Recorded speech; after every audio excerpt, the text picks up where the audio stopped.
Jack మిషన్కి రిపేర్లు ఏమీ రావండి. చిన్న చిన్న రిపేర్లు వచ్చినప్పుడు ఇంట్లోనే మనం ఎలా చేసుకోవాలో చూద్దాము. Hi friends, welcome back to our channel. బాబిన్లో నుంచి పైకి దారం తీసినప్పుడు దారం అనేది ఫ్రీగా రాదండి. కతుకులుగా అలా వస్తుంది. అలా వచ్చినప్పుడు మనకు కుట్టు అనేది రాదు. ఈ మిషన్లో అయితే కుట్టు అనేదే పడదండి. ఇలా చిన్న చిన్న రిపేర్లు ఉంటాయండి, మనం అవి ఇంట్లోనే చేసుకోవచ్చు. ఇలాంటి ప్రాబ్లం ఎందుకు వస్తుందంటే బాబిన్లో ఏవైనా పీసులు కానీ లేకుంటే టైట్ కానీ ఉంటే బాబిన్లో దారం అనేది అలా వస్తుంది. లేకుంటే షటిల్ పైన డస్ట్ అనేది ఎక్కువ పట్టిపోతుందండి. ఆ పట్టినప్పుడు కూడా మనకి దారం అనేది పైకి రాదు, కతుకులుగా వస్తుంది. కానీ మనం 4-5 సార్లు మనం పైకి తీసినప్పుడు మాత్రమే వస్తుంది. ఇది చాలా మిషన్ల వాళ్ళకి ప్రాబ్లం ఉంటుందండి.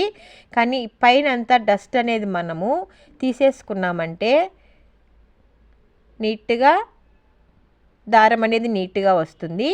ఇలాంటి చిన్న చిన్న వాటికి మనము దీన్ని రిపేర్ షాప్కు తీసుకెళ్ళలేమండి. ఎందుకంటే ఇది ఎక్కువ వెయిట్ ఉంటుంది, మనకు కూడా తీసుకెళ్ళాలంటే ప్రాబ్లంగా ఉంటుంది. ఆటోనో లేకుంటే కారు ఏదైనా ఉంటేనే తీసుకోవాలండి. దీన్ని బండి మీద అంతా పెట్టి తీసుకొని పోలేము. కాబట్టి మీరు ఒకసారి ఇలా చిన్న చిన్న ప్రాబ్లమ్స్ వచ్చినప్పుడు యూట్యూబ్లో చాలా మనకు రిపేర్ గురించి చాలా వీడియోస్ ఉన్నాయి. దాన్ని చూస్తే మనకు సరిపోతుందండి. ఇప్పుడు చూడండి, ఈ డస్ట్ అంతా ఎలా క్లీన్ చేసుకోవాలంటే మనం ముందు ఇలా క్లాత్ పెట్టేసి పైకి లాగామంటే చూడండి ఎంత డస్ట్ ఉందో. దీన్ని క్లీన్ చేసి 4-5 డేసే అయ్యిందండి. అయినా కూడా ఇలాంటి డస్ట్ అంతా మనకి లోపల ఉండిపోయింది. పైన చేశాను కానీ ఇలా లోపల నేను తీయలేదు. దానివల్ల దాని కిందంతా అలా ఉండిపోయింది. మనం ఇలా ఇంకా ఉందండి చూడండి. ఇలా గట్టిగా అన్నప్పుడు దాన్ని లోపల ఇరుక్కోకుండా క్లాత్ అనేది మనము నీట్గా చూసుకుంటూ తీసుకోవాలి.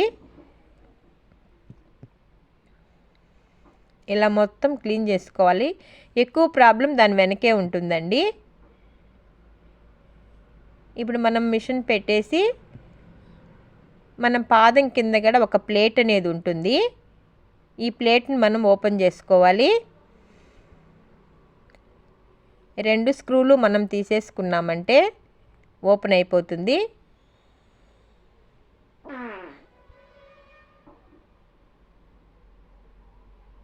స్క్రూలు పోకుండా పక్కన భద్రంగా పెట్టుకోవాలండి. దొరుకుతాయి కానీ మనకు వెంటనే మనం కుట్టుకోవాలి అనుకున్నప్పుడు ప్రాబ్లం వస్తుంది. అది అదురుతూ ఉంటుంది, దడదడ అని శబ్దం వస్తుందండి. కాబట్టి స్క్రూలు భద్రంగా పెట్టుకోవాలి. అలాగే పాదం కూడా పక్కకు తీసి పెట్టుకోవాలి.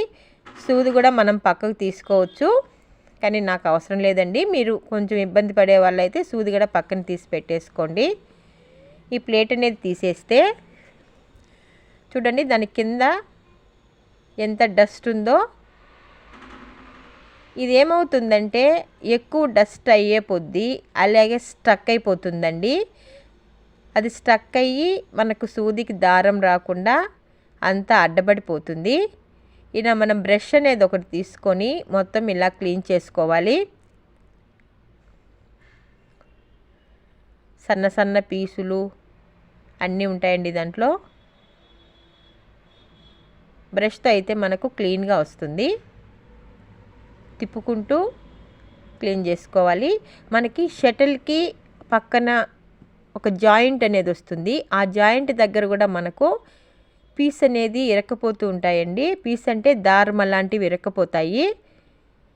అవి కూడా ఈ బ్రష్తో తీస్తే రావడం లేదు.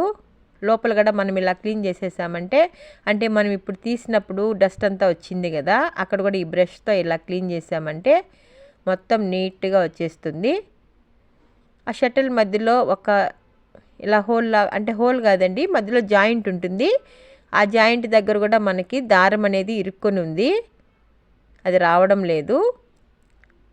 పిన్తో తీసేద్దామండి దాన్ని. పిన్ను కానీ ఏదైనా మనకు పట్టుకొని వచ్చేది ఉంటే దాంట్లోంచి తీసేసామంటే ఆ దారం అనేది కూడా వచ్చేస్తుంది. అలాంటి దారాలు 1-2 ఇరుక్కున్నాయనుకోండి, మళ్ళీ ఇంకొకటి పోయి ఇరుక్కునిందంటే అది అక్కడ స్టక్ అయిపోయి తిరిగేదానికి ఇబ్బందిగా ఉంటుంది. అలా వెనక స్టక్ అయిపోయినప్పుడు కూడా ఎలా తిప్పుకోవాలి 1-3 అని మనకు మెసేజ్ వస్తుందండి. అది వచ్చినప్పుడు కూడా మనం ఎలా చేసుకోవాలని కూడా వీడియో చేసి చూపిస్తాను. చూడండి, దారం అనేది తీసేసాను. మొత్తం ఈ బ్రష్తో క్లీన్ చేసేసుకున్నామంటే మళ్ళీ మనకు 1 నెల 2 నెలల వరకు ఈ ప్లేట్ తీసే అవసరం ఉండదండి. నెలకు ఒకసారి ఇలా క్లీన్ చేసుకుంటే చాలు, మనకు అలా దారం అనేది పైకి నీట్గా వస్తుంది. మీకు ఆ పళ్ళు దగ్గర కూడా కొంచెము మనకు ఆయిల్ అనేది కూడా వేసుకోవాలండి. అక్కడ వరకు ఆయిల్ అనేది రాదు, కింద మొత్తం స్ప్రెడ్ అవుతుంది కానీ పైన ఇక్కడికి మాత్రం ఆయిల్ రాదండి. కాబట్టి ఆ పళ్ళుకు కూడా మనము ఆయిల్ అనేది వేసుకుంటే స్మూత్గా ఉంటుంది. చూడండి, పైన ప్లేట్కి కూడా ఎంత మట్టి ఉందో.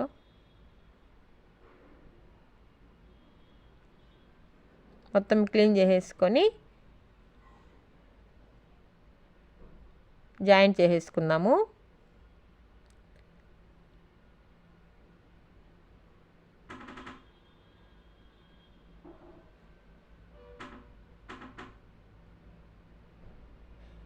ఇలాంటప్పుడు మనము ఇలా పెట్టి తీసేటప్పుడు మనకు సూది అనేది కొంచెం ఇబ్బంది అవుతుంది, కానీ భద్రంగా పెట్టుకోవాలండి. లేకుంటే సూది కూడా మనము ఎలాగంటే అలాగ పెట్టామంటే సూది కూడా ఇరిగిపోతుంది. ఇలా మొత్తం పెట్టేసుకొని ఎలా మనం తీసామో అలా బిగించేసుకోవాలి. టైట్గా బిగించాలండి, లేకుంటే సౌండ్ వస్తుంది. లూజ్గా బిగించామంటే దడ దడ దడ అని సౌండ్ వస్తుందండి.